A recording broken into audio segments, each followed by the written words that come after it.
దేశంలో జరిగిన సార్వత్రిక ఎన్నికలతో పాటు ఆంధ్రప్రదేశ్ యొక్క శాసనసభ ఎన్నికల సందర్భంగా ఈ రాష్ట్రంలో వైఎస్ఆర్ పార్టీ ద్వారా అధికారంలో వచ్చిన జగన్మోహన్ రెడ్డి యొక్క ఘోరమైన నికృష్టమైన రాజకీయాల వల్ల ఈరోజు ప్రజాస్వామ్యాన్ని పరిరక్షించాలనే ఆలోచనతోటి చేసిన ప్రజల యొక్క ప్రయత్నం వైఎస్ఆర్ పార్టీ యొక్క రాజకీయ జీవితంలో కనీ వినియోగని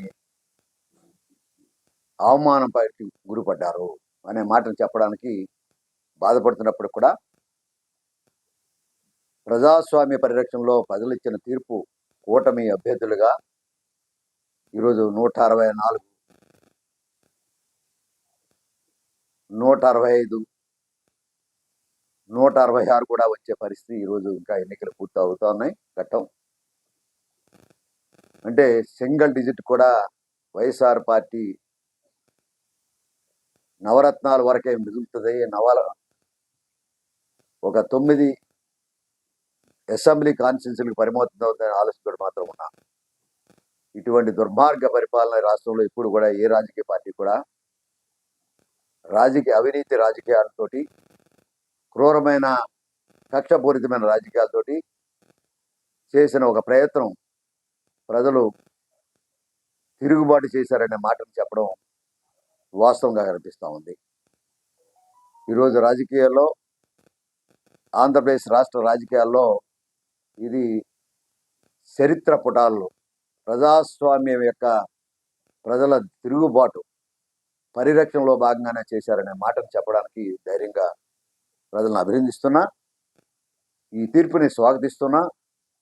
అదే రకంగా ఆచరణ నియోజకవర్గాల్లో తీర్పును కూడా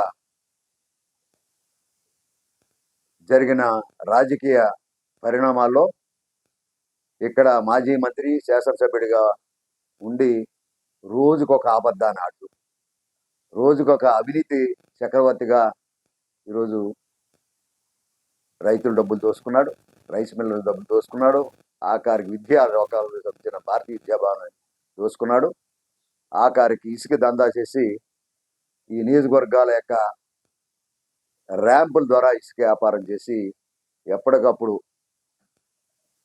సంఘాలని అవినీతిమయం చేయడానికి ప్రయత్నం చేసి